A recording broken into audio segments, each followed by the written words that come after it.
अब हम लोग सीधे ग्रंथ में प्रवेश करते हैं। इस पर एक उपोद्घात, जिसको भूमिका भाष्य प्रीफेस कहते हैं, संस्कृत में उसको उपोद्घात कहते हैं। तो भगवान भाष्यकार ने छोटा सा उपोद्घात इस पर लिखा है। जो मंगलाचरण किया है भगवान भाष्यकार ने। जब हम भगवान भाष्यकार कहते हैं तो उसका अर्थ माने है आदि गुरु जगत शंकराचार्य भगवान। यहाँ मंगलाचरण का जो श्लोक है वो भगवान भाष्यकार ने किसी पुराण से लिया है। तो पुराणों को प्रमाण रूप में भगवान भाष्यकार स्वीकार करते हैं। इसलिए महाभारत आदि ग्रंथों का और कई अन्य पुराणों का अपने भाष्यों में प्रमाण के रूप में उदाहरण देते हैं। यह जो श्रीमद् भगवद गीता है ये स्मृति ग्रंथ में आता है। कल स्वामी जी बोल रहे थे, आप लोगों ने ध्यान दिया होगा, जो प्रस्थान है प्रस्थानत्रयी कहा जाता है। प्रस्थानत्रयी का मतलब है उपनिषद, ब्रह्म सूत्र और भगवद गीता। इसको बोलते हैं प्रस्थानत्रयी। तो जब आप परंपराओं के संतों से मिलेंगे तो ऐसे पूछेंगे कि आपने प्रस्थानत्रयी का अध्ययन किया कि नहीं किया। प्रस्थानत्रयी का मतलब यह 3 ग्रंथ है, उपनिषद, ब्रह्म सूत्र और भगवद गीता। उपनिषद जो है वो श्रौत प्रस्थान है, माने श्रुति है। श्रुति माने वेद है। सारे उपनिषद जो है वो वेदांग है, माने वेद के अंश है, वेद ही है, इसलिए वो श्रौत प्रस्थान कहा जाता है। ब्रह्म सूत्र जो है वो दार्शनिक प्रस्थान, दर्शन प्रस्थान के नाम से जाना जाता है। भगवान बादरायण वेदव्यास जी ने 10 उपनिषदों को आधार बना के 555 सूत्रों की रचना की है। तो वह सूत्रों का संग्रह है, ब्रह्म सूत्र के नाम से जाना जाता है। जब भी वेदांत दर्शन की बात होगी तो उसका मूल ग्रंथ कौन सा होगा? ब्रह्म सूत्र। जैसे सांख्य दर्शन का मूल ग्रंथ सांख्य सूत्र, मीमांसा दर्शन का मुख्य मूल ग्रंथ मीमांसा सूत्र। तो 6 आचार्यों ने इन 6 दर्शनों के मूल सूत्र ग्रंथ लिखे हैं, जिनको हम लोग षड दर्शन कहते हैं। ये षड दर्शन जो है वह 6 सूत्र ग्रंथों के रूप में उपलब्ध है। जैसे योग दर्शन तो पातंजलि योग सूत्र पूरा ग्रंथ सूत्र में है। सांख्य सूत्र कपिल जी के द्वारा रचित, कपिल मुनि के द्वारा रचित है। भगवान कपिल नहीं है, कपिल एक मुनि हुए, उनके द्वारा रचित ये सांख्य सूत्र है। इसी तरह न्याय सूत्र और वैशेषिक सूत्र गौतम ऋषि और कणाद ऋषि के द्वारा लिखे गए। एक न्याय दर्शन हो गया, एक वैशेषिक दर्शन हो गया, और मीमांसा दर्शन जो है वो कर्म मीमांसा के नाम से मीमांसा दर्शन। रचयिता कौन है? जयमिनी ऋषि। जैमिनी ऋषि ने सूत्रों की रचना की। इसी प्रकार भगवान वेदव्यास जी ने ब्रह्म सूत्रों की रचना करी। वह वेदांत दर्शन कहलाता है। ये 6 दर्शन है, योग दर्शन, वेदांत दर्शन, मीमांसा दर्शन, न्याय दर्शन, वैशेषिक दर्शन। न्याय, योग, मीमांसा, वेदांत और कौन सा दर्शन? सांख्य दर्शन। ये 6 दर्शन सूत्र ग्रंथों में उपलब्ध होते हैं। तो स्रौत प्रस्थान हो गया श्रुति, दर्शन या दार्शनिक प्रस्थान हो गया ब्रह्म सूत्र, और स्मार्त प्रस्थान है भगवद गीता। यह स्मृति ग्रंथ के नाम से जाना जाता है। तो स्मृति ग्रंथ होने के कारण यह भगवान भाष्यकार ने जो मंगलाचरण किया पुराणों से किया है। ये स्मार्त ग्रंथ है। जो महाभारत है क्या है? स्मृति ग्रंथ। इसलिए यह वहाँ प्राप्त होने के कारण इसको हम स्मृति ग्रंथ की कोट में रखते हैं। अस्तु, यह है प्रस्थान। प्रस्थान का मतलब होता है, जैसे हम लोग बोलते हैं ना, प्रस्थान करना है। तो जीव भाव से ब्रह्म भाव में जो प्रस्थान है, उसी के कारण इसका नाम पड़ा प्रस्थान। यह प्रस्थानत्रयी के अध्ययन का प्रयोजन क्या है कि जो हमारा देह भाव है, जो हमारा जीव भाव है, यह यहाँ से उठ करके हम प्रस्थान कर जाएं अपने ब्रह्म भाव में, अपने निजानंद के स्वभाव में हमारा प्रस्थान हो जाए। इसलिए इसको प्रस्थान संज्ञा की जाती है। तो यह स्मार्त ग्रंथ है, स्मृति ग्रंथ है, इसका हम लोग अध्ययन करने जा रहे हैं। इस पर भगवान भाष्यकार ने संक्षिप्त भाष्य लिखा है। बहुत विस्तार से गीता जी पर भाष्य नहीं लिखा है भगवान शंकराचार्य जी ने, लेकिन पदशः भाष्य किया है। एक एक पद का अर्थ जो है हमको प्रामाणिक रूप से प्राप्त हो जाता है। उपोद्घात के प्रारंभ में जो मंगलाचरण है उसमें नारायण का उल्लेख है, वंदना या नमन नहीं किया, नारायण का परिचय दिया है। मैं पढ़ता हूँ, आप दोहराइएगा। ओम नारायण परो व्यक्तात्, ओम नारायण परो व्यक्तात्, अंडमव्यक्त संभवम्,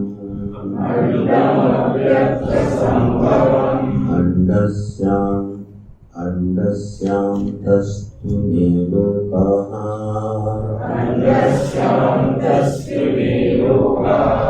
सप्तद्वीपा च मेदिनी।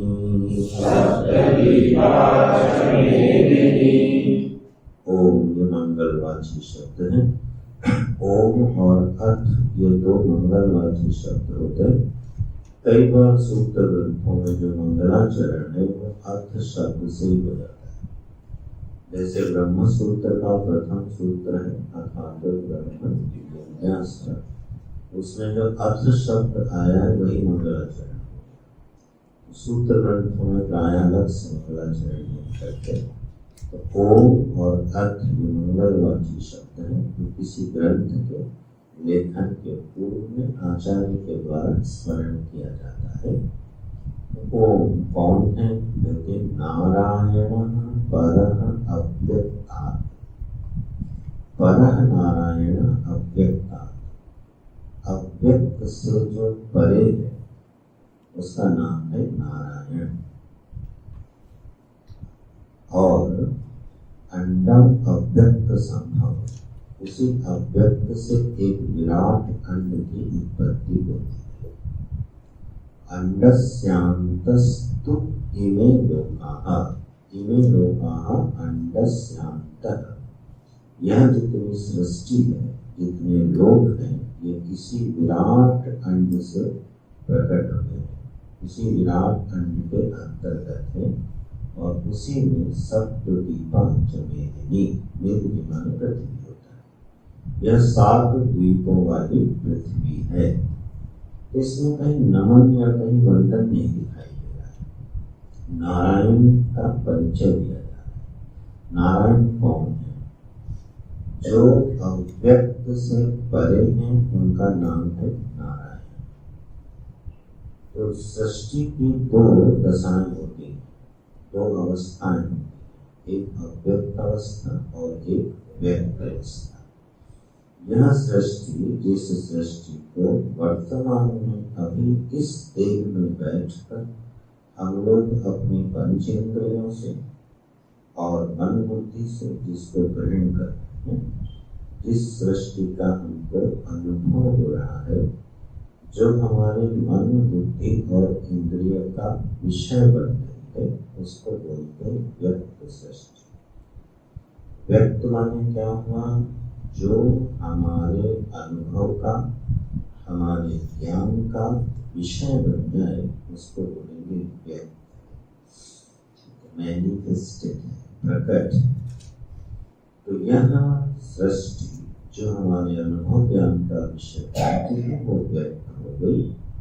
और जब महाप्रलय होती है, तो महाप्रलय की अवस्था में यह सारी सृष्टि क्रमशः अपने अपने कारण में विलीन होते हुए अव्यक्त भावापन्न हो जाते, अव्यक्त भाव को प्राप्त हो जाते, और फिर दीर्घ काल तक वह अव्यक्त भाव में रहती है, बीज भाव में रहती है। फिर पुनः उस अव्यक्त दशा से व्यक्त दशा को प्राप्त हो, और यही क्रम अनादिकाल से चल रहा है।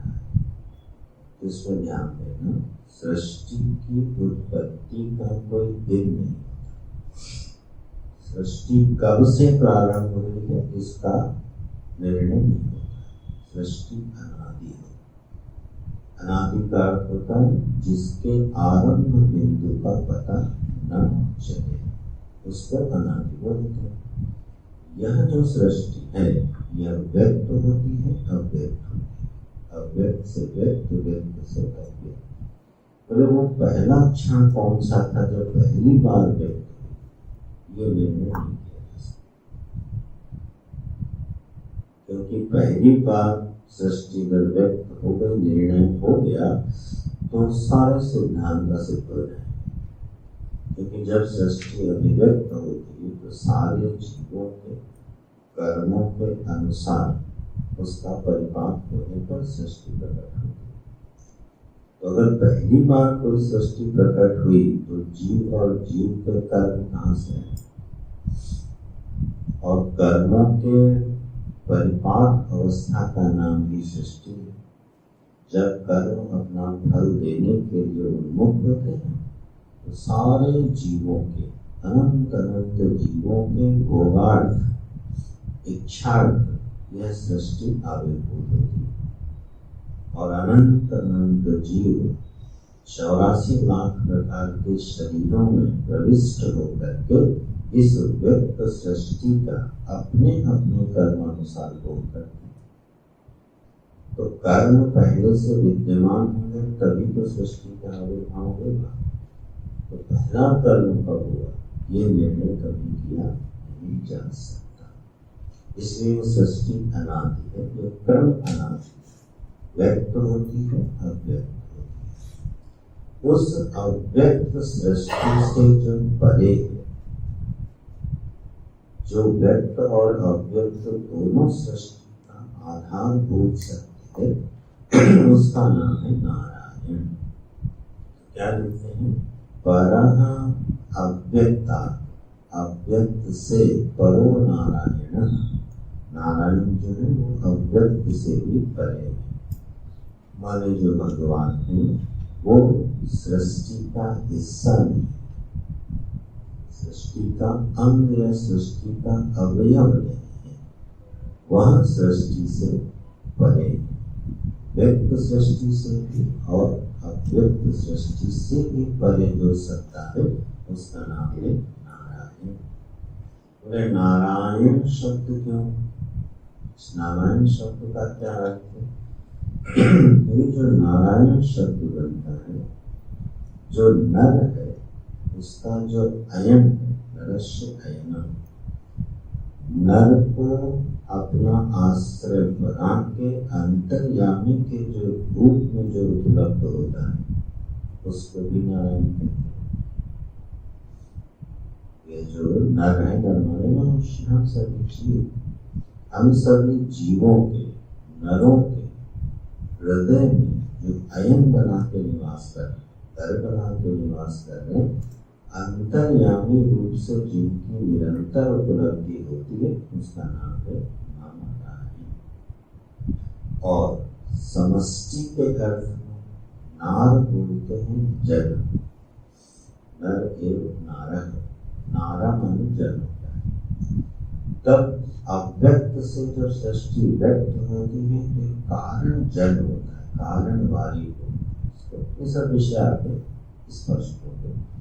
कारण वाली जो है उस वहाँ उसमें से एक विराट अंड प्रकट होता है, उस कारण वाली में जो शयन करता है उसका नाम है नारायण, जिसको हम लोग पौराणिक चित्रण, पौराणिक अभिव्यक्ति में भगवान वेदव्यास जी ने जो नारायण का स्वरूप दिखाया कि भगवान क्षीर सागर में शयन करते, शेषनाग के ऊपर क्षीर सागर में भगवान शयन करते हैं। तो विशुद्ध सत्व में, क्षीर सागर माने सत्व गुण, ऐसे सत्व गुण में स्थित होकर मानो विराट जो कारण वाली है उसमें जो निश्चिंतता से शयन कर रहे हैं, ऐसे नार में शयन करने वाले भगवान को क्या कहा जाता है? नारायण। उस समष्टि के संदर्भ, पूरी सृष्टि के संदर्भ में नारायण वो हैं जो इस सृष्टि का पालन करते हुए और उसमें विश्राम करते हैं, उसको आधारभूत सत्ता प्रदान करते हैं। और वही समस्त जीवों 84 लाख योनियों में प्रकट हुए समस्त शरीरों जो अयन कर, जो घर बना के निवास करते हैं, माने अंतर्यामी रूप से उपलब्ध होते रहते हैं, उनका नाम है नारायण। ऐसे ओम नारायण परः अव्यक्ता अंडम अव्यक्त संभवम, ये सृष्टि की प्रक्रिया का एक संकेत। उस अव्यक्त से विराट अंड की उत्पत्ति होती है, उस विराट अंड में से अंडस्यांतः, उसी अंड के, विराट अंड के अंतर्गत इमे लोकाः, ये जितने लोग हैं, चतुर्दश भुवनात्मक जितने लोग हैं वह उसी विराट अंड से उत्पन्न होते हैं और उसी से फिर आती है छोटी सी 7 दीपों वाली पृथ्वी। तो ये नारायण की महिमा का एक विस्तार है और यही उनका वंदन हो गया। इमे लोकाः जो शब्द है, ये जो लोक, लोक शब्द का अर्थ भी धारण कर लो, आगे काम आएगा। लोक किसको कहते हैं? लोक शब्द से जो प्रसिद्ध अर्थ है वो क्या है? ये पृथ्वी लोक है, ये सूर्य लोक है, ये ब्रह्म लोक है, ये चंद्र लोक है, उनकी संज्ञा है लोक। लोक माने होता है लोक्यन्ते, भोज्यन्ते, दृश्यन्ते, वह स्थान जो जीवों के भोग का, दृश्य के रूप में भोग का साधन बनता है, उसको लोक। जहाँ पर बैठ करके जीव विषयों का अनुभव करता है उसको बोलते हैं लोक। यह ईशावास्य उपनिषद में यह अर्थ आपको प्राप्त हो गया। तो लोकाः का अर्थ हुआ जैसे ये देह है ना, इस देह की भी संज्ञा भी लोक पड़े। यह देह भी एक लोक है। लोक माने स्थान। कौन सा स्थान? जहाँ पर जिसको देखा जाए, जिसको भोगा जाए, उसका नाम लोक। तो इस शरीर में क्या हो गया? लोक हो गया। पृथ्वी क्या हो गई? लोक हो गया। तो ब्रह्मलोक पर्यंतम, ब्रह्मा जी का जो लोक है उसको ब्रह्मलोक कहते हैं। ब्रह्मलोक में ब्रह्मा जी बैठ करके दृश्यन्ते पूज्यन्ते, चंद्रलोक में चंद्रमा, सूर्यलोक में सूर्य, अग्निलोक में अग्नि, वरुणलोक में वरुण, देवलोक में देवता, सभी लोग अपने अपने लोक में बैठ के अपने अपने विशिष्ट शरीरों से विशिष्ट विशिष्ट प्रकार के भोगों का अनुभव करते हैं, उसको बोलते हैं लोक। ये लोगों की उत्पत्ति कहाँ से है? उसी अव्यक्त से। महाप्रलय में जब यह सृष्टि अव्यक्त दशा को प्राप्त हो गई, फिर समष्टि जीवों को उनका फल प्रदान करने के लिए जब प्रकट हुई तो उसका रूप बनेगा क्या? लोका। वो लोकों के रूप में प्रकट हुई, माने भोग के स्थान के रूप में प्रकट। और हर लोक के प्राणी का शरीर उसी तरह से डिजाइन किया जाता है कि वो अपने लोक के विषय का अच्छे से भोग कर सके। अब जैसे जल है, समुद्र में जो सामुद्रिकी सृष्टि है, अगर कभी आप उसका विस्तार देखें और पढ़ें तो आप देखो समुद्र में कितने प्रकार के जीव और उनका शरीर किस तरह से निर्माण किया गया कि उनके भोग का स्थान वो समुद्र ही है। ऐसे ऐसे समुद्र में प्राणी हैं जो कभी इस सतह पर आए ही नहीं। अगर वो सतह पर आ जाए तो उनका शरीर फट जाए, क्योंकि समुद्र की गहराइयों में जो दबाव है, प्रेशर, उस दबाव में ही उनका शरीर सुरक्षित रह सकता है। और वो जब दबाव ऊपर आके कम हो जाता है तो उनका शरीर फट जाएगा। उस शरीर की जो रचना हुई, फिर उस शरीर के अनुसार एक लोक है, उस लोक में वो प्राणी है और वो अपने विषयों का भोग कर रहे हैं। ऐसा चतुर्दश भुवनात्मक लोक विभिन्न प्रकार के भोग के पदार्थों से आबद्ध संश्लिष्ट होकर के अनंत जीवों को भोग प्रदान करता है। जो कहाँ से आया? अव्यक्त से आया, व्यक्त हुआ, फिर अव्यक्त में चला जाएगा, फिर व्यक्त हो जाएगा। तो यह जो हम लोगों को ये शरीर मिला है ना, ये क्यों मिलता है? इस शरीर हम लोगों को जो मिलता है वो हमारी इच्छाओं और कामनाओं का परिणाम है। जैसी जैसी प्रबल इच्छा या वासना जीव के चित्त में शेष रह जाती है, उसको पूरी करने के लिए तत् लोक की तत् शरीर की रचना हो जाती है। इसलिए जब तक कामनाओं का नाश नहीं होता है, जीव के जीवत्व का नाश नहीं होता है और वह एक शरीर से दूसरे में, दूसरे से तीसरे में, ऐसे अनादि परंपरा में बहता चलता रहता है। इसी का नाम संसरण है। वस्तु यह मंगलाचरण भगवान भाष्यकार ने किया नारायण की महिमा का इसमें स्मरण। पूरे इस व्यक्त और अव्यक्त सृष्टि से जो पार बैठा हुआ है, अतीत बैठा हुआ है, और केवल अतीत ही नहीं बैठा, वह इस सृष्टि का पालन भी करता है। तो ऐसे पालन करता भगवान नारायण का यहाँ पर भगवान भाष्यकार ने स्मरण किया।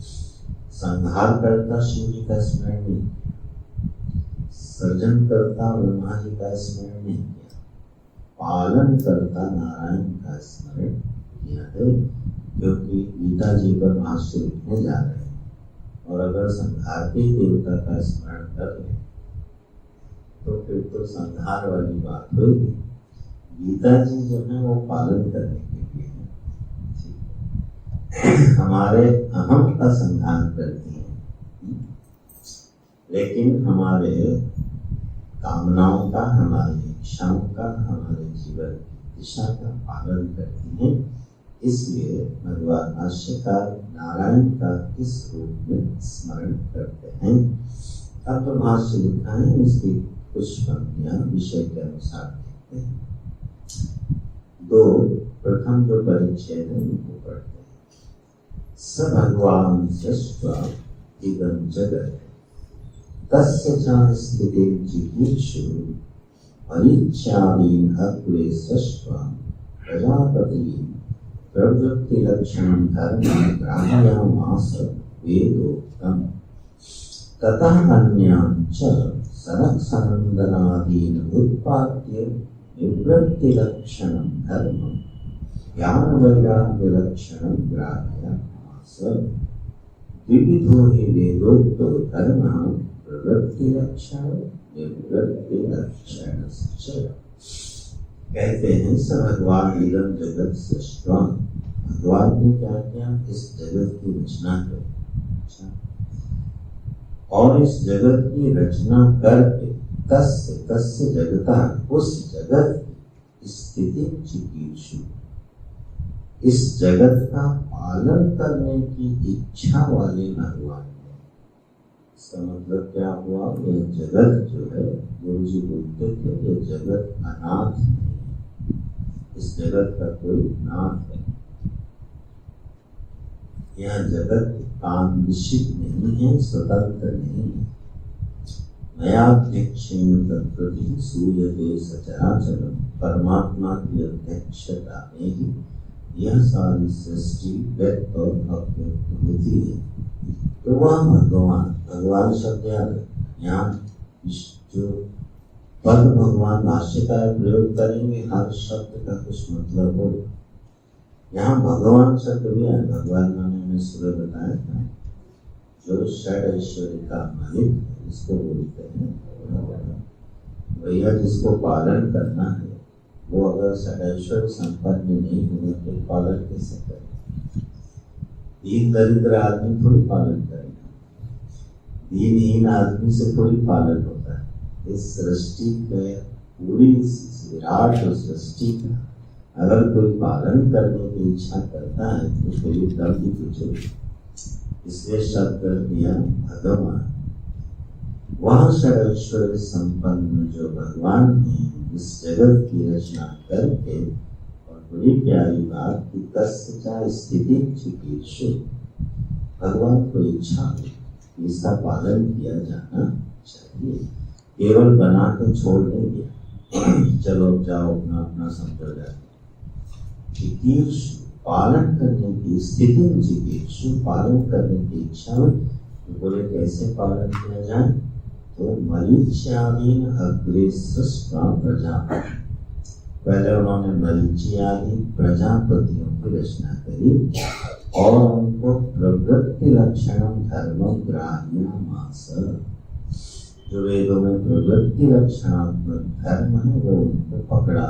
ग्राह्यामास का मतलब पकड़ा, गिफ्ट कर इसको प्रजापति ब्रह्मादि को, मरीचि आदि जो प्रजापति हैं उनको बोला कि लो अब तुम लोग इस प्रवृत्ति लक्षण रूपी धर्म को पकड़ो। और फिर दूसरा क्या किया भगवान ने? तथा अन्यांच, उससे जो दूसरे लोग थे, सनक सनंदन आदि, वो सनक सनंदन आदि जो ऋषि हैं, उत्पाद्य, उनको उत्पन्न किया और उनको पकड़ा दिया निवृत्ति लक्षण धर्म।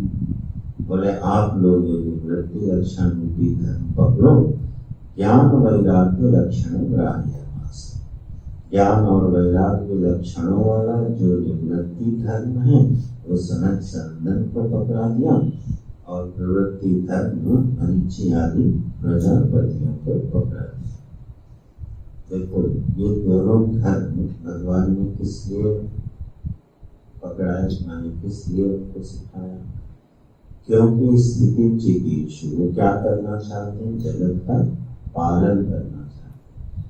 तो जगत का पालन करने के लिए क्या सिद्ध हुआ कि दो धर्मों की आवश्यकता है, एक प्रवृत्ति लक्षणात्मक धर्म और एक निवृत्ति लक्षणात्मक धर्म। यह दो धर्म है जिन धर्मों से पालन सिद्ध होता है, सृष्टि का पालन सिद्ध होता है, व्यक्ति का पालन सिद्ध होता है।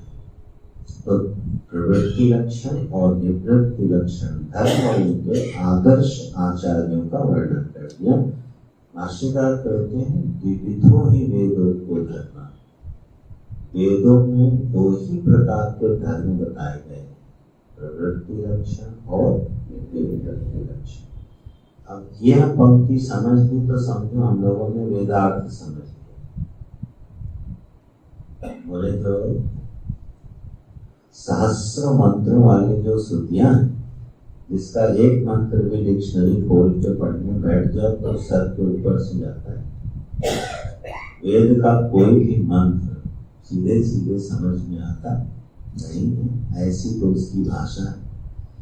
और अगर थोड़ा बहुत समझ में आने भी लगा तो बुद्धि में इतना जाल पैदा हो जाएगा तो उसमें से निकलने का मार्ग ही नहीं मिलेगा। और यही नहीं समझ में आएगा कि आप वेद बताना क्या चाहते, श्रुति कहना क्या चाहती है। उसमें ऐसे ऐसे पद, उनके अर्थ, उनके लक्षण प्रकट होंगे। इसीलिए गुरुदेव नमस्कार। वेदों को क्या है, आज तो कोई पढ़ा, बड़ी मुश्किल से कोई लाइब्रेरी में घुसता है, दो चार पन्ने पलट के चला आता है। बोले फिर क्या करे, बोले उसकी ग्रंथ बनाता है, फिर रोज सुबह शाम आरती करता है। तत्व सूर्य भांति से पूजा हो जाती है और वेद भगवान के अक्षर से कोई उसमें प्रवेश करने का साहस करता नहीं है। भगवान भाष्यकार ने एक लाइन में पूरा वेद समझा। द्विविधो ही वेदोक्तो धर्म, वेदों में जो भगवान की वाणी है वो केवल दो प्रकार से प्रकट होती है, एक प्रवृत्ति लक्षणात्मक धर्म है और एक निवृत्ति लक्षणात्मक धर्म है। और इसी को यहाँ पर धर्म की परिभाषा है। धर्म की बहुत परिभाषाएं हैं, एक परिभाषा यहाँ प्राप्त है, इसको मार्क कर लेना। जगतः स्थिति कारण प्राणिनां साक्षात् अभ्युदय निश्चय से हेतु यह सधर्म। इसको कहीं मार्क कर लेना। धर्म की कई परिभाषाएं अभी आएंगी, तो यहाँ पर प्रसंगानुसार एक बड़ी सुंदर परिभाषा है भाष्यकार ने। जगत की स्थिति का जो कारण है और प्राणियों का जो साक्षात अभ्युदय निश्चय का हेतु है, उसको क्या कहेंगे, धर्म। धर्म शब्द को ठीक से धारण करते रहना। यह अध्यात्म शास्त्र का ग्रंथ है। यहाँ धर्म माने जनेऊ पहनना, चोटी रखना नहीं बताया गया, 4 बजे उठ के संध्या करना नहीं बताया। वो धर्म का व्यवहारिक रूप है, वो स्मृति आदि ग्रंथों में मिलेगा। अध्यात्म शास्त्र में जो धर्म की परिभाषाएं आएंगी वो बिल्कुल अंतरंग होगी और उसका संबंध समस्त मानव जाति से होगा। किसी भी वर्ग विशेष से उस धर्म की परिभाषा का संबंध नहीं होगा। यह सार्वभौमिक वेद है, पूरे मानव मात्र के लिए भगवान की वाणी प्रकट होती है। इसलिए यह धर्म की जो परिभाषा है किसी वर्ग विशेष का आश्रय नहीं है। जगत की जो स्थिति का कारण उसका नाम धर्म, और प्राणियों को अभ्युदय और निश्रेयस जो देने वाला है। अभ्युदय माने होता है समृद्धि, भौतिक समृद्धि, ऐश्वर्य, धन, विद्या, बल, कीर्ति, ये सब अभ्युदय की श्रेणी में आते। जब अभ्युदय शब्द का प्रयोग हो तो उसका अर्थ है भौतिक उन्नति। तो अभ्युदय को देने वाला और निश्रेयस माने होता है मोक्ष, मोक्ष को देने वाला। तो जो भौतिक उन्नति को, समृद्धि को जीवन में दे और जो मोक्ष को जीवन में प्रदान करे, ऐसे विचार का नाम और उस विचार के अनुसार की जाने वाली क्रिया का नाम क्या पड़ेगा, धर्म। अब जगत की जो स्थिति है, माने जो जगत का पालन, उसका जो कारण, वो कारण क्या है? अब जगत जो है वो तो पंचभूतात्मक है, पंचभूतों से बना है, तो जगत की स्थिति का कारण तो पंचभूत होना चाहिए, क्योंकि जो चीज जिससे बनी दिखाई देती है वही उसकी स्थिति का कारण है।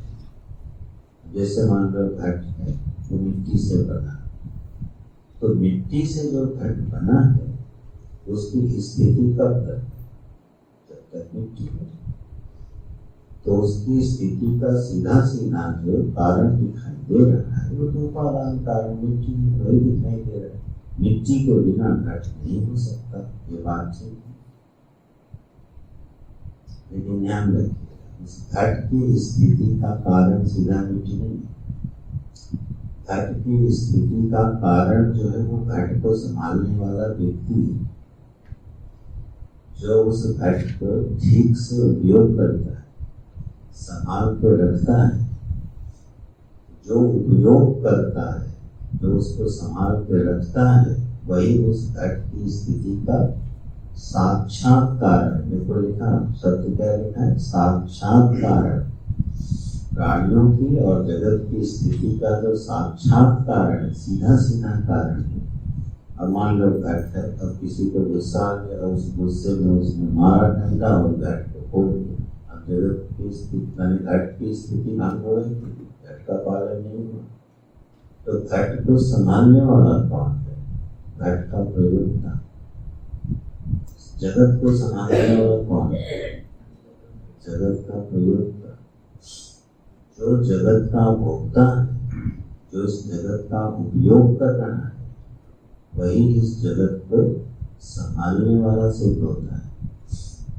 ये शरीर जो है हमारा पंचभूतों से बना, इसको वायु संभाल रही, एक क्षण के लिए बंद हो जाए स्थिति खत्म।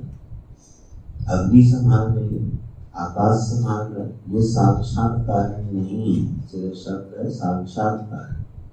साक्षात कारण हम खुद हैं, इसके जो प्रयोक्ता है, इसका आहार, इसका विहार, इसका विचार, इसका संयम, यही इसकी स्थिति का सार है।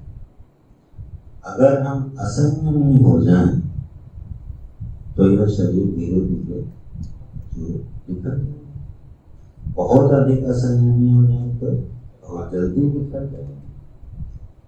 तो इस शरीर को कौन संभाल रहा है, इसकी स्थिति का कारण कौन है, बोले मैं स्वयं इसका प्रयोक्ता। इसी तरह जगत का जो प्रयोक्ता है वो और जगत का जो सृष्टा है वो दोनों मिलकर इसको संभालते हैं। और हम लोगों से जो गलतियां होती हैं वो यही होती हैं, जो व्यक्ति या जो समाज अपने प्रयोग में आने वाली चीजों के साथ न्याय नहीं करता, धीरे धीरे उन वस्तुओं से वो दूर हो जाता है, दरिद्र हो जाता है। ये सब नियम आएंगे आगे के अध्याय में। जैसे नदियां हैं, तो नदियों में जो जल होता है वो जल जीवन का ही है, जीवन प्रदाता है। पूरी एक सृष्टि की व्यवस्था है, एक चक्र है, उस चक्र के परिपालन से हमको जल की प्राप्ति होती है। एवं प्रवर्तितम चक्रम नानुवर्तयति। यह जो जल की हमको नदियों के रूप में प्राप्ति हो रही है, सरोवरों के रूप में प्राप्ति हो रही है, ये जल जीवन दाता है। अब इसका हम उपयोग करते हैं। अब अगर हमने इसका उपयोग ना करके इसका दुरुपयोग किया तो क्या होगा, फिर यही जल हमारी स्थिति का कारण बनेगा। अब जैसे हम अभी तो 25-30 वर्ष पहले या 20-25 वर्ष पहले कहीं का भी जल हम लोग पी लेते थे, ठीक है, किसी भी शहर में है, कहीं का भी जो जल है वो पी लेते, क्योंकि पान के योग्य था। और अब गरीब से गरीब आदमी भी एक रोटी कम खाएगा, पानी बिस्लेरी का ही पिएगा। क्यों, पता नहीं कहाँ से इन्फेक्शन हो गया। तो जल में जो जीवन देने की शक्ति थी उसको किसने नष्ट किया, हमारे दुरुपयोग। तो जब हमने दुरुपयोग किया तो जो प्रयोगता है वह प्रयोगता अब उसकी स्थिति का हेतु न बनकर उसके विनाश का हेतु बन। तो इसलिए यह धर्म किसको कहा? बोले ये जो जगत की स्थिति है ये दो धर्मों से संबंधित है, एक प्रवृत्ति लक्षण धर्म से और एक निवृत्ति लक्षण धर्म से। न केवल जगत संबंधता है, ये जीवन संबंधता है, हमारा शरीर संबंधता है, हमारा मन और हमारी बुद्धि संबंधता है। तो वह प्रवृत्ति लक्षण धर्म क्या है? बोले भगवान ने सृष्टि बनाई और प्रजापतियों को ये धर्म समझा दिया, वो चौथे अध्याय में समझाया जाएगा। और फिर निवृत्ति धर्म समझाना वो आपको 13वें अध्याय में समझाया जाएगा। पूरे गीता जी को ध्यान में रख के भगवान नाट्यकार ने वो ध्यान छोटा सा और बड़ा सुंदर निर्देश दिया। जीवन के दो धर्म निश्चित हो गए, एक प्रवृत्ति धर्म और एक निवृत्ति धर्म। निवृत्ति धर्म कहाँ ले जाता है? बोले वो निश्रेयस का हेतु बनता है, निश्रेयस माने मोक्ष। और प्रवृत्ति धर्म किसका हेतु बनता है? बोले अभ्युदय का, अभ्युदय माने भौतिक समृद्धि। अब बताओ, हम लोगों को समस्त जो जीव है उनको जीवन में दो चीजें तो चाहिए, या तो भौतिक समृद्धि चाहिए और या तो मोक्ष रूपी आत्यंतिक शांति चाहिए। यही दो जीव की अभिलाषाएं हैं और इन दोनों अभिलाषाओं की पूर्ति का जो साधन है वो है प्रवृत्ति निवृत्ति लक्षणात्मक धर्म। तो ऐसे समस्त वेदों में, पूरे वेद का वेदांत कर, पूरे वेदों में दो ही अर्थों का प्रतिपादन हुआ, या तो प्रवृत्ति धर्म सिखाया गया या तो निवृत्ति धर्म सिखाया गया। इसी धर्म को तम धर्मम, मैं छोड़ के पढ़ूंगा, नहीं तो 40 दिन में एक अध्याय नहीं होगा। 14वें पृष्ठ का अंतिम परिच्छेद, अगले पृष्ठ में आखिरी राशि देखिए। तम धर्मम भगवता यथोपदिष्टं वेद व्यासः सर्वज्ञो भगवान् गीताख्ये सप्तभिश्लोकशतैः उपनिबद्धः तदिदं गीताशास्त्रं समस्त वेदार्थ सार संग्रहभूतं दुर्विज्ञेयार्थम्। बोले तम धर्मम भगवता यथोपदिष्टं, उसी धर्म को जो भगवता माने भगवान के द्वारा यथोपदिष्टं, जैसा अर्जुन को समझाया गया। सर्वज्ञ भगवान वेद व्यास, सर्वज्ञ भगवान वेद व्यास जी ने गीता नाम से प्रसिद्ध ग्रंथ में गीताख्ये ही क्या किया? 7 श्लोक शतैः उपनिबद्धः, 700 श्लोकों में उसको बांध दिया। तो व्यास जी ने क्या किया? जो 700 श्लोकों में साक्षात नारायण ने अर्जुन को इस धर्म का उपदेश किया।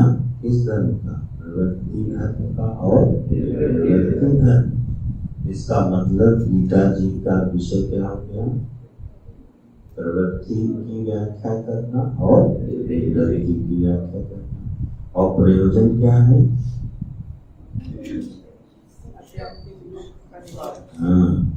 दुखों की आत्यंतिक निवृत्ति। जीवन में से शोक हमेशा हमेशा के लिए हमसे पल्ला झाड़ के चला जाए, यह प्रयोजन है गीता जी का। और विषय देखो क्या बता दिया? प्रवृत्ति और निवृत्ति। तो जितने अध्याय हम लोग आगे अध्ययन करेंगे वो पूरे विषय समेट दिए। तो ऐसा भगवान ने जो बताया, यह क्या हो गया? बोले तदिदं गीता शास्त्रम समस्त वेदार्थ सार संग्रह। अब फिर गीता शास्त्र क्या हो गया? सारे वेदों के अर्थ का सार हो गया कि नहीं?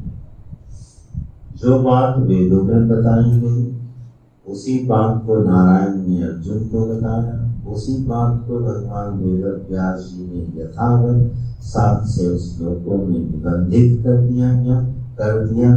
तो यही सारे वेदों के अर्थ का एक सार निकला, एक रस निकला, उसी का संग्रह हो गया, उसी का नाम पड़ा मतलब। लेकिन सावधानी देखो, दुर्विज्ञ अर्थ। इसीलिए अब गीता जी क्या हो गई? दुर्विज्ञ हो गई।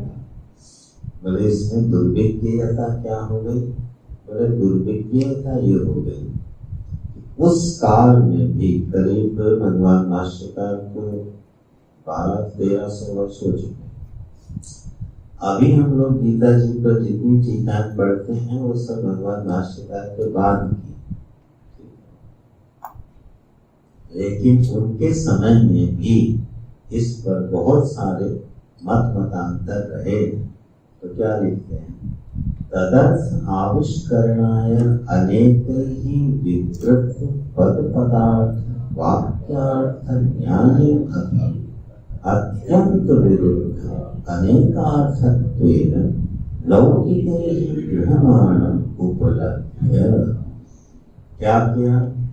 भाष्यकार भगवान की जो नजर पड़ी गीता जी पर क्या लिखा गया है, तो बोले अनेक विरुद्ध अर्थ उपलब्ध किए। माने से क्या सिद्ध हो रहा है कि गीता जी को हम सीधे सीधे किताब से समझ नहीं सकते। जब तक कोई आचार्य परंपरा से इस ग्रंथ को समझाया न जाए, इसका अध्ययन न कराया जाए, तो स्वतंत्र रूप से पूरी गीता जी के अर्थ की संगति लगाते हुए कोई इसको ठीक से समझ नहीं सकता, ये दुर्विज्ञ हो जाती है। और जब परंपरा से इसका अर्थ प्राप्त होता है तो ये सुविज्ञ हो जाता है। आपको मालूम है कि गुरु जी को किसी ने ग्रंथ भेंट किया था। उस ग्रंथ का विषय क्या था? गीता जी की विसंगति, भगवान से कहाँ कहाँ गलती हो गई, इस पर ग्रंथ लिखा गया और फिर भेंट भी किया। तो भगवान से कहाँ कहाँ बताने में चूक हो गई, कहाँ वो ठीक से नहीं बता पाए, और बाकायदा उन्होंने सारे श्लोक को दलित किए। अगर कोई परंपरा का व्यक्ति उसको पढ़े तो उसको लगेगा यह बात तो ठीक ही कह रहा है। मैं आपको दृष्टांत, एक जगह भगवान कहते हैं कि तुम मेरी शरण में आ जाओ, तुम मेरा चिंतन करो, मैं तुम्हारा योगक्षेम मान करो। ठीक है, तेषाम एवं अनुकंपार्थम, मैं ज्ञान योग बुद्धि योग ददामि बुद्धि योग, तुम मेरी उपासना करो, मैं तुमको सब कुछ दूंगा। और चौथा ध्यान क्या बोले? नादत्ते कस्यचित् पापं न चैव सुकृतं विभुः अज्ञानेनावृतं ज्ञानं तेन विद्यं। भैया तुम्हारे अज्ञान से हमें कुछ लेना देना नहीं और तुम्हारे ज्ञान से कुछ लेना देना, तुम्हारे पाप और पुण्य से हमें कुछ लेना देना। पाप करो तो मरो और पुण्य करो तो सुखी रहो, हमसे शिकायत करने मत चले। हम ये तुम्हारा अज्ञान है, तुम उसी से मोहित हो रहे हो। ना मैं किसी का पाप रखता हूँ, ना मैं किसी का पुण्य रखता हूँ। और फिर आगे कहते हैं कि अच्छा तुम मेरा चिंतन ध्यान करो तो मैं तुमको उठा लूंगा। अब ये कंट्राडिक्शन हो गया, तो ऐसा लग रहा है ना विसंगति। ऐसे विसंगति के वाक्य श्लोक गीता जी में बहुत मिलेंगे। तो अगर हम सीधे सीधे पढ़ने चले तो थोड़ी देर में बुद्धि उलझ के रह जाए, निर्णय निकलने वाला नहीं है। इसलिए यह अर्थ दुर्विज्ञ हो जाता है। ये बात भगवान भाष्यकार स्वयं लिख रहे हैं। वेदार्थ का सार संग्रह भूत होने से यह दुर्विज्ञ हो गई और उनके काल में भी अत्यंत विरुद्ध अनेक अर्थ, बड़े विरुद्ध और अनेक अर्थ गीता जी से प्रकट हो गए। तो भाष्यकार को लगा कि मुझे कुछ लिखना चाहिए, तो लिखते हैं अहम विवेकता अर्थ निर्धारणार्थम संक्षेपतो विवरणम करिष्यामि। इसलिए अब मैं क्या करूंगा, पूरा विवेक पूर्वक इसके अर्थ का निर्धारण करने के लिए जो पहले लिख दिया संक्षेप कर, बड़े संक्षेप में मैं इसका विवरण करूंगा, क्योंकि बृहदारण्यक आदि उपनिषदों पर जो भगवान भाष्यकार का भाष्य बहुत सुदीर्घ, एक एक मंत्र पर 20-20 पृष्ठों का भाष्य है। उसकी तुलना में गीता जी का भाष्य जो है वो बहुत छोटा है, तो कभी कभी वो भी लगता है कि इस पर भी थोड़ा ज्यादा लिख सकते तो थोड़ी और सुविधा हो जाती, लेकिन जितना लिखा है उससे पूरी गीता जी के स्पष्ट अर्थ का निर्धारण हो जाता है। तो ये देखो प्रतिज्ञा कर रहे हैं, मैं क्या करूँगा, अर्थ का निर्धारण करने के लिए संक्षेप में मैं इसकी व्याख्या करूँगा। बड़ा अच्छा प्रयोजन तो बता दीजिए, आप देखो अपनी स्वमुख से स्वकलम से भगवान भाष्यकार गीता जी का प्रयोजन बता रहे हैं। तस्य अस्य गीता शास्त्रस्य संक्षेपतः प्रयोजन परम निश्रेयसं सहेतुकस्य संसारस्य अत्यंत उपरम लक्ष्यम्। ये हो गया प्रयोजन। तस्य अस्य गीता शास्त्रस्य, उस इस गीता शास्त्र का, उस इस दो क्यों विशेषण नाम, उस इस गीता शास्त्र का, वह गीता शास्त्र जो महाभारत के रणांगण में परमात्मा श्री कृष्ण ने करुणा पूर्वक अर्जुन को सुनाए, उसी इस गीता शास्त्र का, माने मेरी दृष्टि में वो कैसा है, जैसे अर्जुन ने सुनी वैसे ही मैंने सुनी। भगवान भाष्यकार की दृष्टि में गीता परोक्ष नहीं है, जो अर्जुन ने सुनी है ना, बस समझो कि बस वैसे ही मैंने सुनी। इसीलिए कह रहे हैं मैं विवेक पूर्वक निर्धारण करता हूँ। संक्षेप में प्रयोजन क्या है, बोले एक ही प्रयोजन है, परम निश्रेयस। निश्रेयस के साथ भी परम विशेषण लगा दिया, बोले परम निश्रेयस, जो मोक्ष है, जो जीवन की एक अविरल शांति है, समस्त शोक मोह और चिंता शक्तियों का जहाँ पर निरसन हो जाता है, उसको परम निश्रेयस है। ऐसी वह अंतर्भाव की दशा, ऐसी वह विवेक और प्रज्ञा की दशा, जहाँ पर जीव को भी ऐसी बुद्धि प्राप्त हो जाती है कि वह न तो सुख में सुखी होता है, न दुख में दुखी होता है, मरण उपस्थित होने पर भयभीत नहीं होता, खो जाने पर कुछ मिलता नहीं, बहुत कुछ मिल जाने पर भूलता नहीं। किसके बल से? एक ज्ञान के बल से। एक ऐसी प्रमा, एक ऐसी बुद्धि आ जाती गीता पढ़ते पढ़ते, अगर ठीक से पढ़ी जाए और उसको धारण किया जाए तो परिणाम क्या घटना चाहिए, सहेतुकस्य संसारस्य अत्यंतुकर्म लक्ष्य।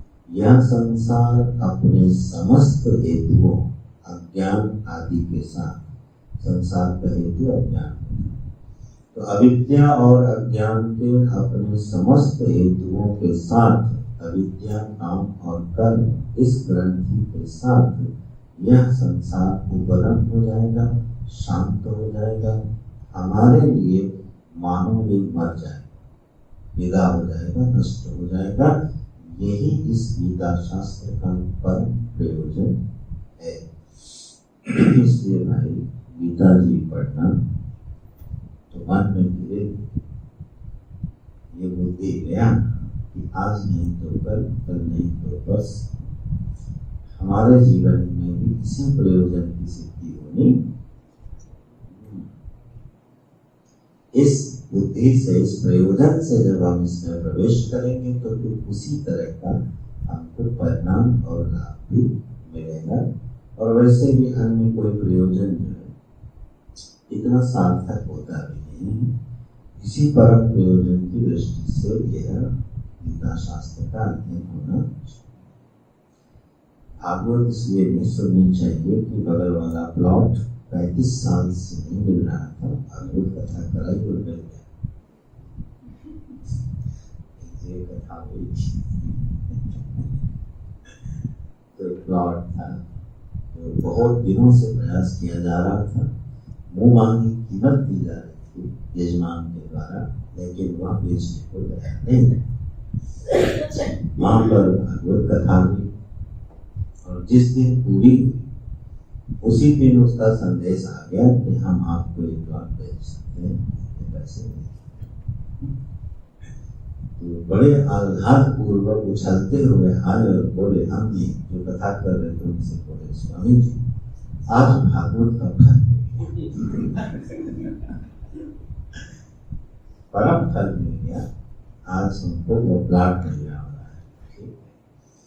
तो वहाँ प्रयोजन भी होता है, ये नहीं कह रहा हूँ उपयोगी नहीं होता। गीता जी का भी हो सकता है, क्योंकि अर्थार्थी जिज्ञासु सबके लिए वह प्रयोजन भी सिद्ध हो सकता है, लेकिन भगवान वो सिद्ध होने भी नहीं। जैसे जैसे गीता हृदय में उतरेगी हमारी बुद्धि का परिमार्जन होता जाता है। तो सहेतुकस्य संसारस्य अत्यंत उपरम लक्षणम कैसे सिद्ध होगा? ततश्च सर्व कर्म संन्यास पूर्वकात् आत्मज्ञान निष्ठा रूपात् धर्मात् भवति। यह प्रयोजन जो है वह निवृत्ति लक्षण धर्म को स्वीकार करने के बाद और आत्मज्ञान में निष्ठा होने से इस प्रयोजन की सिद्धि होती है। देखो, अगर ध्यान जा रहा हो तो ये बात गीता जी के संदर्भ में बहुत बड़ा हो गया, विपरीत दिखाई दे रहा है। भगवान भाष्यकार कह रहे हैं कि गीता पढ़ने के बाद व्यक्ति निवृत्त होकर आत्मज्ञान की ओर बढ़ जाएगा, जबकि अर्जुन गीता सुनने के बाद लड़ने चल गया। प्रयोजन अलग अलग दिखाई दे रहा है कि नहीं दिखाई दे रहा है? इसलिए सब लोग भाष्यकार की बात मान लें जरूरी नहीं है। अच्छे बहुत हो गए सब लोग, बहुत से लोग आप जब पढ़ेंगे या सुनेंगे तो यही कहेंगे गीता भागना नहीं सिखाती, गीता कर्म संग्राम में जीना सिखाती है। देखो अर्जुन ने गीता सुनी उसके बाद लड़ने चल दिया, इसलिए तुम भी गीता सुनो उसके बाद लड़ने चल दो। अरे भाई, इसी बात को देखना भाष्य में कैसे बताया गया। अर्जुन का स्वधर्म था युद्ध करना, वो क्षत्रिय, तो वह जो युद्ध नहीं करने जा रहा था उसका ज्ञान था। भगवान ने उसके ज्ञान का निवारण किया, उसको अपने स्वरूप का बोध कराया और फिर आखिरी में बोला क्या, जो तुम्हारी इच्छा हो करो। कभी ध्यान देना नहीं करेगा। शुरू में बोलते थे युद्ध करो युद्ध करो, युद्धस्व युद्धस्व, और जब देख लिया कि इसको हमने जो समझाना था समझा दिया, तब ये नहीं कहा युद्धस्व, तब कहा यथेच्छसि, जो तुम्हारी इच्छा होती। भगवान कैसे समानते, जब तक हमारी बुद्धि गलत निर्णय लेती है तब तक भगवान कहते हैं नहीं ये करो, आदेश। और जब उनको लगता है कि इसकी बुद्धि निर्णय लेने में समर्थ है, सम्यक निर्णय ले सकती है, तब क्या कहते हैं यथेच्छसि। तो अर्जुन जो है वो क्षत्रिय है, उसको स्वभाव से परिस्थिति प्राप्त है। तो ज्ञान के उपरांत स्वभाव से जिसको जो परिस्थिति प्राप्त है वह अकर्ता भाव में, अभोक्ता भाव में स्थित होकर के अपने स्वभाव का अनुशीलन करता है। तो जो ज्ञानी खेती बाड़ी कर रहा है वो खेती बाड़ी करता रहता है, जो कसाई काट काट के मांस बेचता है ज्ञानोपरांत, तो वो मांस ही बेचता रहता है। तो गीता जी का प्रयोजन क्या है? सीखने के बाद लड़ने नहीं जाना, स्वभाव वस्तु प्रवर्तते श्लोकांत, जो जिसका स्वधर्म और स्वभाव है वो उसी में आगे प्रारब्ध पर्यंत लगा रहता है। तो गीता जी युद्ध करना नहीं सिखा रहे, गीता जी उस विवेक को जन्म दे रही है जिसके बाद जो जहां जैसा है वो वहीं पर असंग भाव से अपनी असंगता में स्थित होकर के अपने आनंद में स्थित होकर के जगत को लीलावत समझते हुए अपनी नाटक की भूमिका को करता रहता है। तो प्रयोजन क्या हुआ? यही संसार की अत्यंत उपरामता है जो कि निवृत्ति धर्म के प्राप्त होने के बाद ही आती है। इसके लिए सारे प्रमाण मिलने वाले गीता जी 6 अध्याय में ये विभाग है। आरुक्षो मुनियोगम कर्म कारण उच्यते योगारूढ़स्य तस्यैव शमः कारणम् उच्यते। बिल्कुल प्रवृत्ति और निवृत्ति का स्पष्ट विभाग भगवान ने गीता में 6 अध्याय में कर दिया। उसी को आधार बना के भगवान भाष्यकार ने बातें लिखी हैं।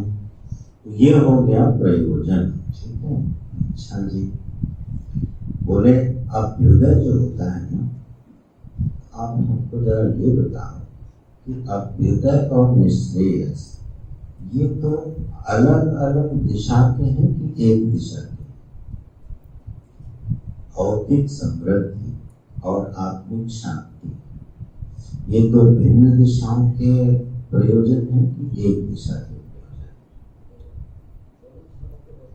अभ्युदय का निवेश अगर हम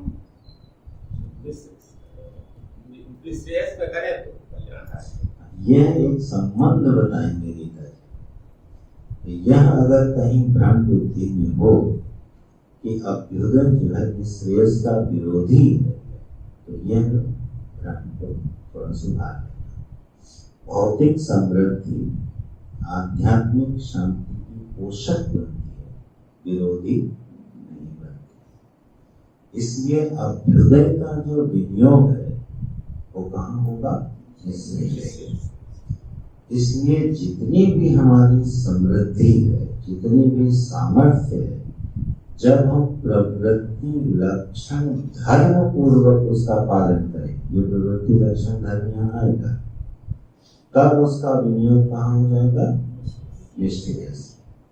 तो हमारी जो प्राप्त सामर्थ्य जो ऐश्वर्य है उसी को हम अभ्युदय कहते हैं। वो प्रवृत्ति सम्यक प्रवृत्ति से प्राप्त होता है।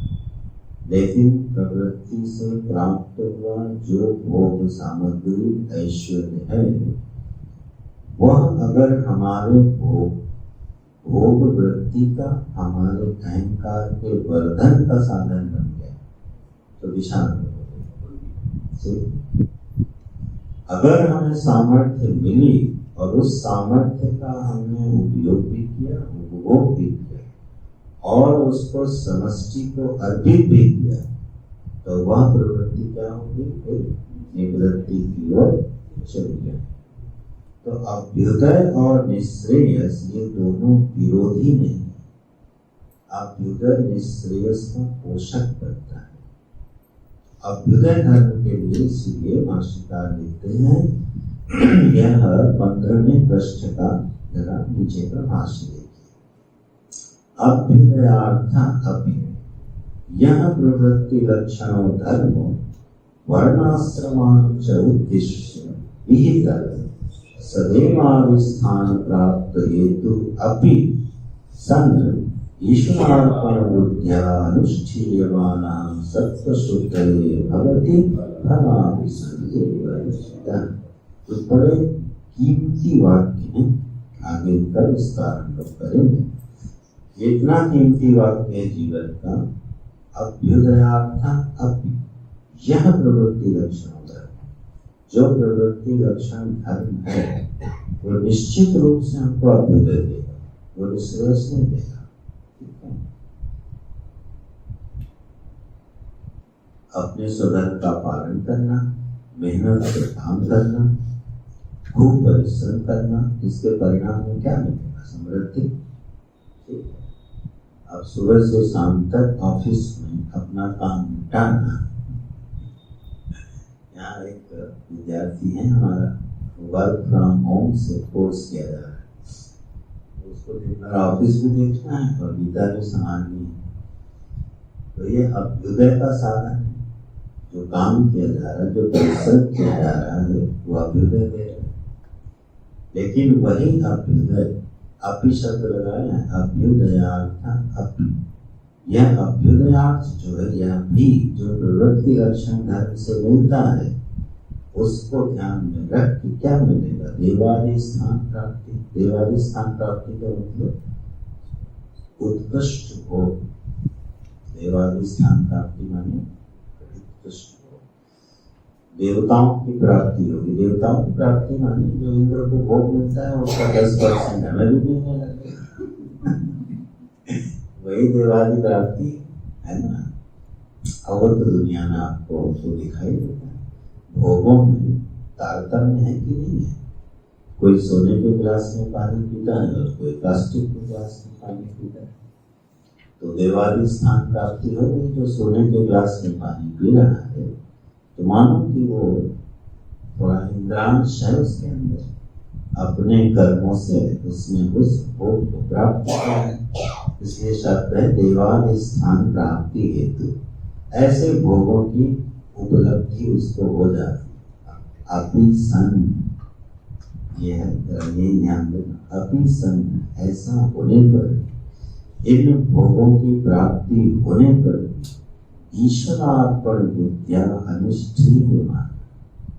अगर कोई ईश्वरार्पित बुद्धि से उन कर्मों को करता हुआ और विहित भोगों को भोगता हुआ परमात्मा की आराधना कर ले जाता है, तो वह फिर निःश्रेयस की ओर बढ़ जाता है, मोक्ष की ओर बढ़ जाता है। अनुष्ठीयमान सत्व शुद्ध है, उसके अंतःकरण में सत्व गुण की वृद्धि हो जाती है, वह व्यक्ति शांत हो जाता है। और सरल करके सीधा सीधा समझें, जीवन में जब भोग बढ़ता है तो चंचलता और अहंकार बढ़ता है कि नहीं? बस समझ लेना गलत डायरेक्शन जा रहा है, वो सब अंत में विनाश कर देता है। जीवन में भोग बढ़े और विनम्रता बढ़े, जीवन में पावर बढ़े, सामर्थ्य बढ़ जाए और सेवा बढ़ जाए, तो समझना दिशा सही है। वही ईश्वरात्मा। हमारे भोग बढ़ते हैं तो अहंकार बढ़ जाता है। जैसे मान लो हमने महंगी कार खरीदी, ठीक, तो महंगी कार खरीदते, कार खरीदने वाले की चाल बदल जाती है, थोड़ा अहम आ जाता है कि नहीं। अब मोहल्ले में वो अपनी शान से निकलता है कि नहीं। अरे कार की तो छोड़ो, ये महंगा कपड़ा और उसको कोई पहन के नहीं फिरे तो उसको क्या लगता है, मैं अन्यों से क्या हो गया, श्रेष्ठ हो गया, मैंने आज इतना महंगा कपड़ा पहना हुआ है। तो वो जो भोग वस्तु थी उसने क्या किया, अहम की वृद्धि की और हृदय में रजोगुण को बढ़ा दिया, चंचलता बढ़ा दी। उससे क्या नुकसान होगा, जीव भाव बढ़ेगा और रजोगुण बढ़ेगा तो तृष्णा और बढ़ेगा। जब भोग हमारी तृष्णा को बढ़ा, रजोगुण बढ़ा है, तो भोग और सामर्थ्य जीवन जब तृष्णा की वृद्धि करते हैं, कामना की वृद्धि करते हैं, अहंकार की वृद्धि करते हैं, तो वह अभ्युदय और निःश्रेयस के बीच में जो पुल बना है, सेतु बना है, वो टूट रहा है और वो भी विनाश का कारण निश्चित रूप से बनने वाला। तो हमारे जीवन में कभी शांति नहीं दे सकती, क्योंकि रजोगुण, बढ़ा हुआ रजोगुण कभी जीवन में शांति नहीं देता। अब जरा इस अर्थ के साथ पंक्ति देखिए, अनुष्ठीयमान सत्व शुद्ध है भगवत। ऐसा जो कर्म है, किसका साधन बताने भाष्यकार, सत्व शुद्धि का, माने अंतःकरण की शुद्धि हो रही है, उसमें सत्व गुण बढ़ रहा है। ऐसा जो बढ़ा हुआ सत्व गुण है, शुद्ध सत्वस्य ज्ञान निष्ठा योग्यता प्राप्ति द्वारेण ज्ञानोत्पत्ति हेतु निःश्रेयस हेतु अपि प्रतिपद्यते। अब यह अभ्युदय जीवन में कल्याण का साधन बन गया। यह बड़ा कीमती वाक्य है जीवन में, इसको खूब अभ्यास करना चाहिए कि गीता जी में 2 धर्मों का प्रतिपादन होगा, प्रवृत्ति धर्म का और निवृत्ति धर्म का। प्रवृत्ति धर्म का स्वरूप क्या है ये बताया जाएगा और उसका प्रयोजन क्या है ये बताया जाएगा। इसको सीधे सीधे चिंतन कभी कभी करना चाहिए कि जीवन में हमारी जितनी भी प्रवृत्तियां हैं वो किस लिए, और हमारे जीवन में जो भोग्य वस्तुएं हैं वो किस लिए,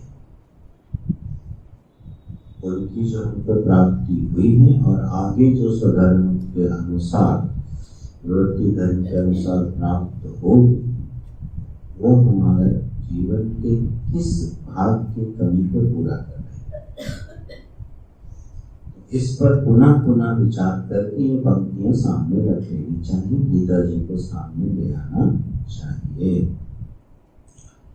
अब मनुस्मृति के अनुसार अगर जाएं, मीमांसा दर्शन के अनुसार अगर जाएं, तो मीमांसा दर्शन जो कि कर्म विधि निषेध का प्रतिपादन करने वाला दर्शन है, जैमिनी ऋषि का, उन्होंने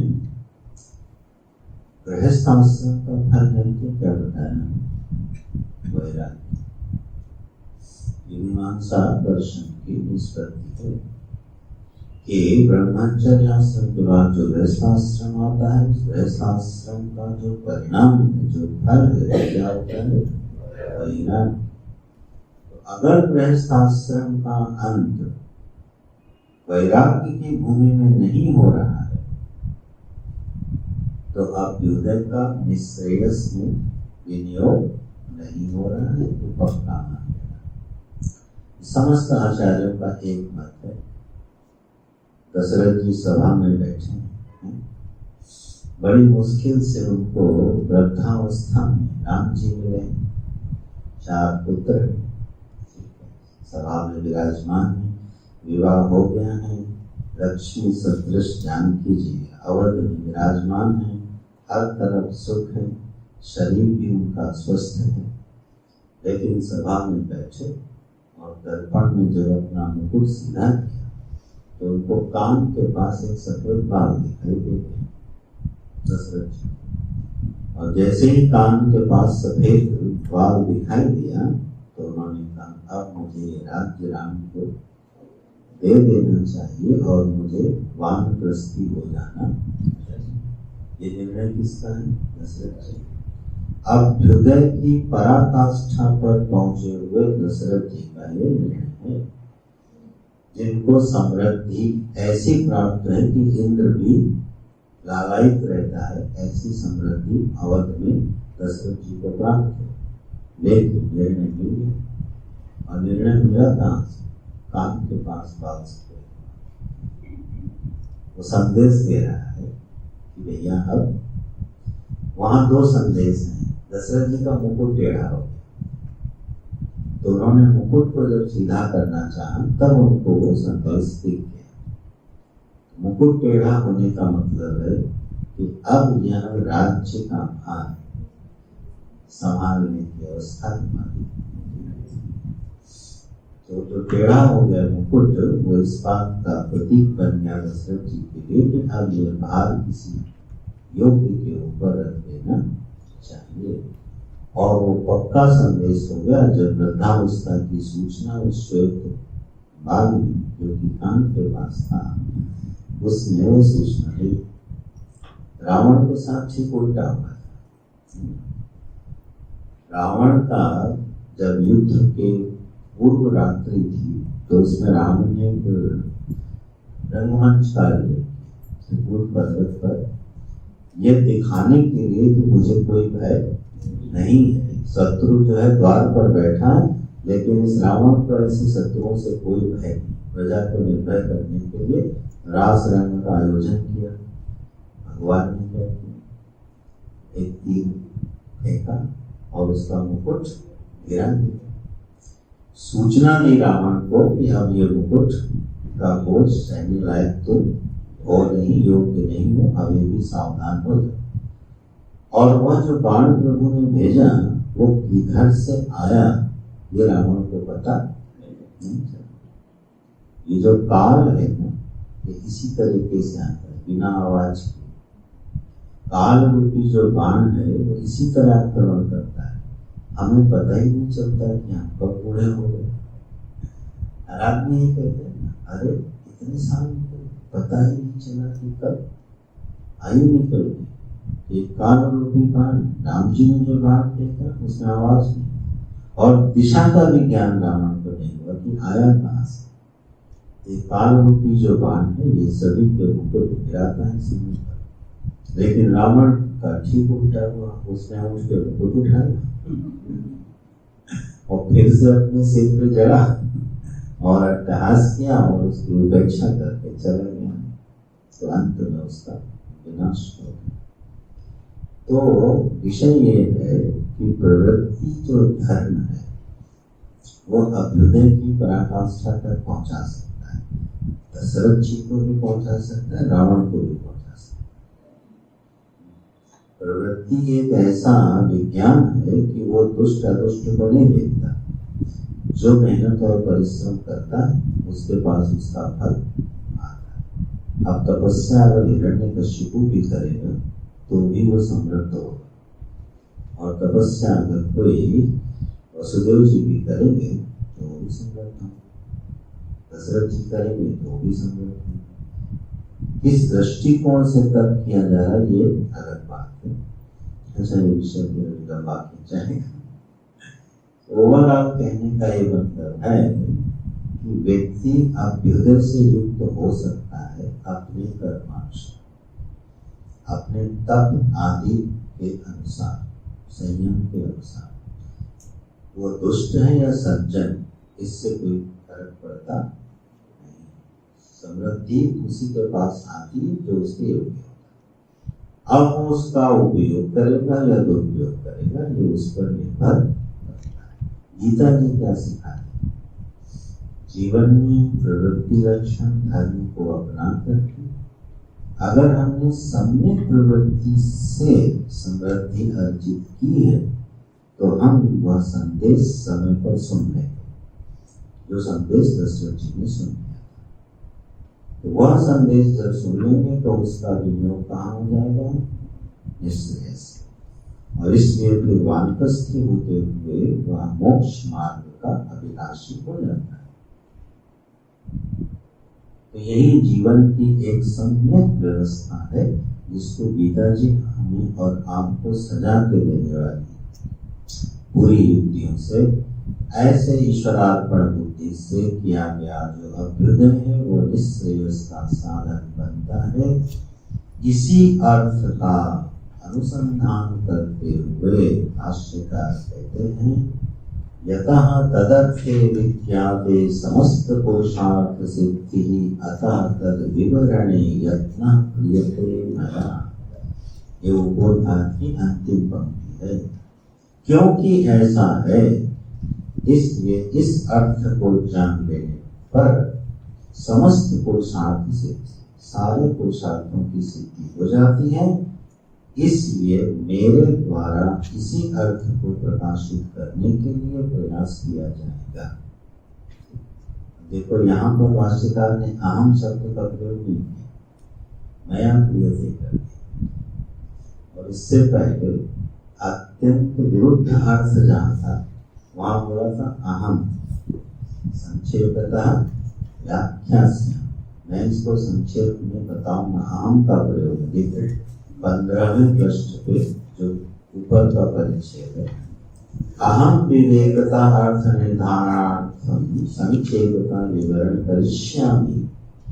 मैं करूंगा, ऐसा लगता है जैसे अभिमान की एक झलक है, लेकिन ऐसा नहीं है। जब ऐसे उद्दंड लोगों से भिड़ना है जो अनेक अर्थ कर रहे हैं, वहां अहम करिष्यामि चलता है। बड़े बिल्कुल दृढ़ता से कहते हैं जो विरुद्ध अर्थ करने वाले लोग हैं शास्त्र का, उनके विरुद्ध जब मैं अपनी कलम उठाऊंगा तो मैं करता हूँ। लेकिन जब पूरी गीता जी का अर्थ निष्पन्न करना है तो नया क्रियते भगवान की कृपा से मेरे द्वारा अब इस गीता जी का सम्यक अर्थ किया जाएगा। करण विभक्ति में रख दिया। तो करण विभक्ति शरणागति का एक स्वरूप होती है ना। व्याकरण वाले लोग ऐसे बोलते हैं, कर्ता विभक्ति से करण विभक्ति में चले जाना ही कर्म योग है। ये काम मैं कर रहा हूँ, ये कर्ता विभक्ति है, और ये काम मेरे द्वारा किया गया, ये करण विभक्ति है। तो कर्ता भाव से उठ के करण भाव में चले जाना, ये कर्म योग है। ऐसे हल्की सुंदर स्पष्ट की व्याख्या है तो सूत्र दे देती है। तो ऐसा मेरे द्वारा विवरण करने का प्रयत्न किया जाएगा, जिसके जान लेने पर समस्त पुरुषार्थ से, समस्त पुरुषार्थ सिद्धि का मतलब है धर्म अर्थ काम और चतुर्पुरुषार्थ। इस क्रम को ध्यान से देखना। जब जीवन इस क्रम से चलता है, प्रवृत्ति लक्षण धर्म को लेता है, अभ्युदय की प्राप्ति करता है, ईश्वरार्पित बुद्धि से उसका उपयोग करता है, समय आने पर उसको त्याग करके निवृत्त होता है, उसके जीवन में चारों पुरुषार्थों की सिद्धि हो जाती है। धर्म की, अर्थ की, काम की और मोक्ष की। तो यह विधि चारों पुरुषार्थों को सिद्ध करती है। इसलिए भाष्यकार लिखते हैं समस्त पुरुषार्थ से, केवल निश्चय सिद्धि नहीं।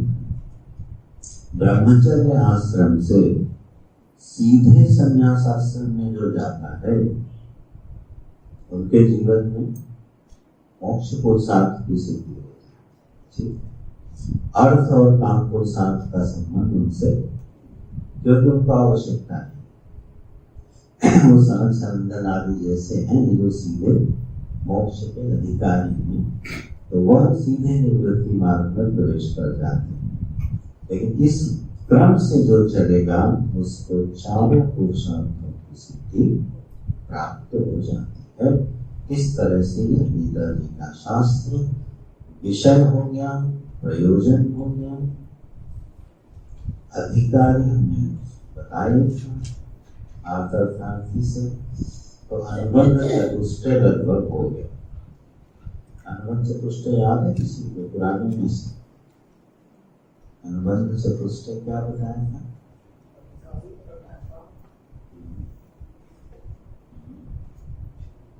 अधिकारी प्रमाता है। अनुबंध चतुष्टय याद तो थोड़ा सा जो बड़ा प्रयोजन, अधिकारी, संबंध, विषय और प्रयोजन, ये अनुबंध चतुष्टय। साधन चतुष्टय अलग और अनुबंध चतुष्टय अलग। अनुबंध चतुष्टय जो होता है वो ग्रंथ के पूर्व में लिखा जाता है, ग्रंथ को समझाने के लिए। ग्रंथ का अनुबंध चतुष्टय होता है। हमें ये बताना होता है कि ये ग्रंथ का अधिकारी कौन। फिर अधिकारी का वर्णन करते हुए आएगा साधन चतुष्टय संपन्न प्रमाता। वो अधिकारी किसका होगा? मोक्ष शास्त्र के जो ग्रंथ हैं उनका अधिकारी कौन है? साधन चतुष्टय संपन्न प्रमाता। अब मान लो हमको दुकान खोलनी है, डॉक्टरी पढ़नी है, उसका अधिकारी साधन चतुष्टय संपन्न प्रमाता नहीं चाहिए, उसको सम नहीं चाहिए। आंख बंद करके समाधि लगाएगा कि डॉक्टरी पढ़ेगा, उसका अधिकार अलग है। तो हर ग्रंथ का अधिकारी कौन है तो वो बताना होता है। तो अधिकारी को हम लोगों ने चर्चा की थी, पूरे भाष्य में कहीं वो सन्निहित की है। अधिकारी है कौन? बस जो आर्त होकर, अर्थार्थी होकर, जिज्ञासु होकर परमात्मा की शरण में रहता है। अरे सीधा अपने जीवन की हर सुख और दुख साथी हमारा कौन है? परमात्मा। बस वो अधिकारी। सुख का साथी कैसे है? सुख आया तो बड़ी कृपा भगवान हम इसके लायक तो थे नहीं, आपने बड़ा सुख भेज दिया, ठीक। और जब दुख आया, भाई देखो संभाल लो, हमसे संभाला नहीं जा रहा है। तो अपने सुख का संबंध भी किससे किया? प्रभु से। और दुख का संबंध प्रभु से। जिसके सुख दुख का संबंध, परिस्थिति का संबंध प्रभु से हो गया, वो गीता का अधिकारी हो गया, ठीक। विषय क्या पढ़ेगा?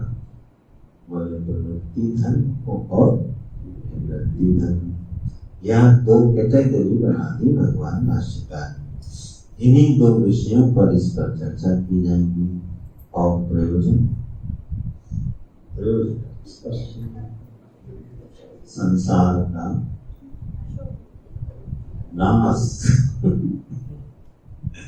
संसार का ध्वंस प्रयोजन है।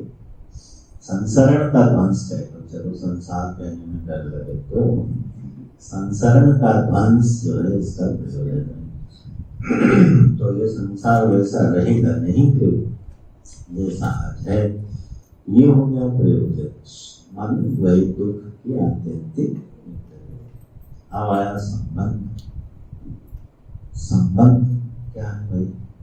किसके किसके बीच में होता है?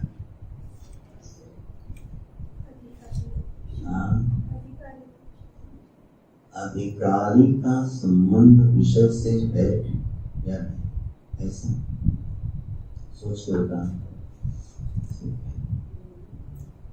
संबंध किससे होता है? अधिकारी का संबंध विषय से होता है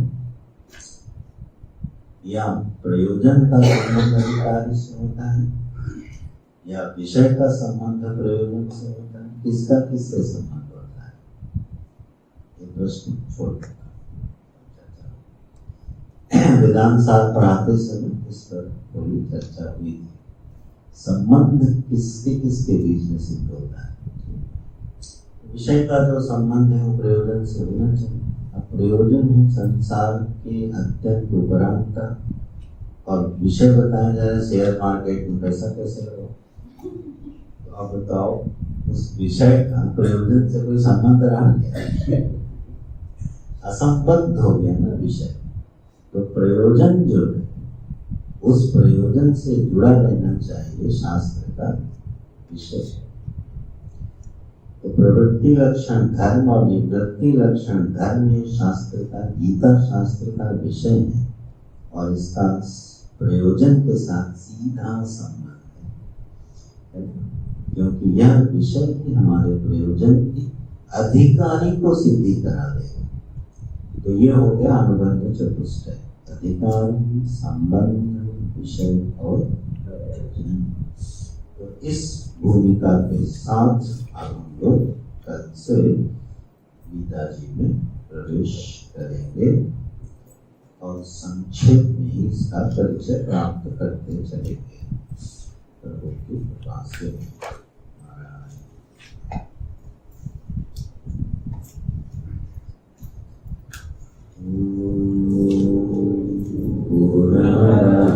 पूर्णमिदं पूर्णात् पूर्णमुदच्यते पूर्णस्य पूर्णमादाय पूर्णमेवावशिष्यते। ॐ शान्ति शान्ति।